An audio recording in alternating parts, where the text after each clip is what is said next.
جلال الدین رومی 13ویں صدی کے ایسے شاعر اور صوفی ہیں جنہوں نے کروڑوں انسانوں کی زندگیاں بدل دی۔ رومی نے جو کہا، جو لکھا، آج تک دنیا بھر میں ان کے نظریات کو اعلیٰ تعلیمی اداروں میں پڑھایا جا رہا ہے۔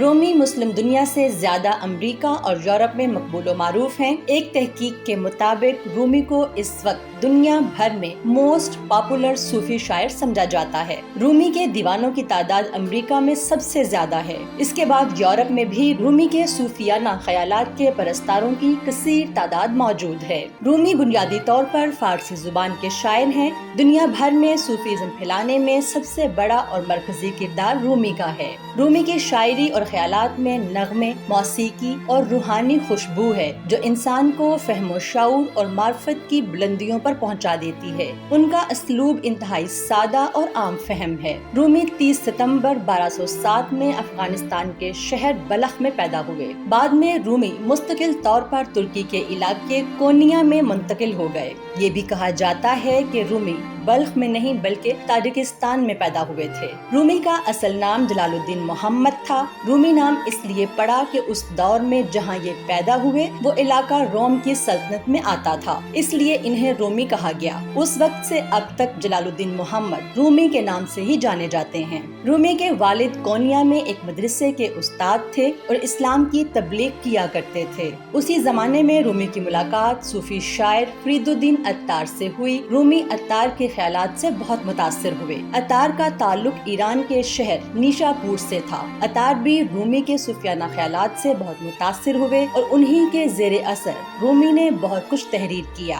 1222 کو رومی کے والد بہاؤالدین انتقال کر گئے۔ مولوی بہاؤالدین چونکہ مدرسہ چلاتے تھے، چنانچہ 25 سال کی عمر میں رومی نے والد کی جگہ پر مدرسے کا انتظام سنبھال لیا اور درس و تدریس میں مشغول ہو گئے۔ اسی نسبت سے انہیں مولوی یا مولانا رومی کہا جانے لگا۔ جب تک آپ کونیا میں رہے یہی کام کرتے رہے۔ اسی زمانے میں 15 نومبر 1244 کو ان کی ملاقات ایک درویش سے ہوئی جن کا نام شمس تبریزی تھا۔ ان سے ملاقات کرنے کے بعد مولانا رومی کی زندگی مکمل طور پر بدل گئی اور وہ مولانا نہ رہے بلکہ صوفی ہو گئے۔ رومی شمس تبریزی کے عشق میں مبتلا تھے۔ رومی کے خیالات میں جگہ جگہ شمس تبریزی کا ذکر ملتا ہے۔ شمس تبریزی سے ملنے کے بعد رومی کو سنت، صوفی، سادھو اور درویش کہا جانے لگا اور لاکھوں انسان رومی کے خیالات سے متاثر ہونے لگے۔ رومی کائنات اور فطرت کے سامنے سرنڈر کر چکے تھے۔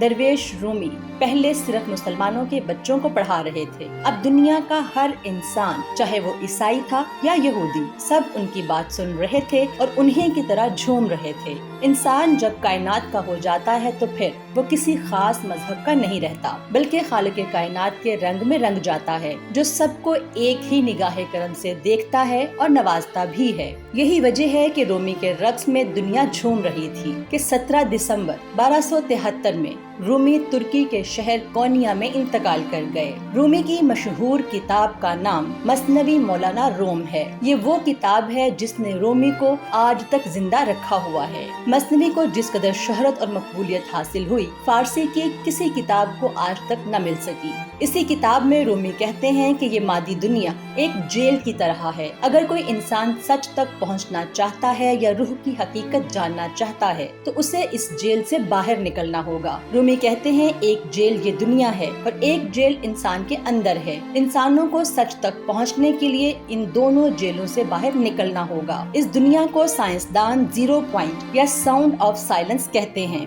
رومی کہتا ہے جو انسان اپنے آپ کو جان لیتے ہیں وہ خدا سے جڑ جاتے ہیں۔ رومی اپنے خیالات اور احساسات کا اظہار شاعری کے ذریعے کیا کرتے تھے۔ کائنات میں جب بھی صوفی ازم اور تصوف پر بات کی جائے گی جلال الدین رومی کا ذکر ضرور آئے گا۔ رومی کے مطابق جو انسان اپنی روح کے بہت زیادہ قریب ہو جاتا ہے وہی انسان خدا کے بھی قریب ہوتا چلا جاتا ہے۔ رومی اکثر یہ کہا کرتے تھے کہ جب وہ اپنی روح کے بہت قریب ہوتے ہیں تو اپنے آپ کو خدا کے قریب محسوس کرتے ہیں۔ رومی چونکہ اپنے خیالات اور احساسات کا اظہار شاعری کے ذریعے کیا کرتے تھے، اس کے بعد اسی شاعری کو وہ موسیقی سے جوڑتے تھے اور موسیقی کو پھر رقص کے ساتھ نتھی کر دیتے تھے۔ رقص رومی کو ہم سب نے کسی محفل، درگاہ یا دربار یا ٹی وی اسکرین پر کبھی نہ کبھی ضرور دیکھا ہوگا۔ لمبی لمبی لال ٹوپیوں والے ایسے انسانوں کی تصویریں یا ویڈیوز بہت لوگوں نے دیکھی ہوں گی، جن کے سر آسمان کی جانب اٹھے ہوتے ہیں اور بازو باہر کی جانب پھیلے ہوتے ہیں۔ یہ گھومنے والے درویش رومی سے متاثر ہیں، جو گھوم گھوم کر اس ہستی سے ربط قائم کرنے کی کوشش کرتے ہیں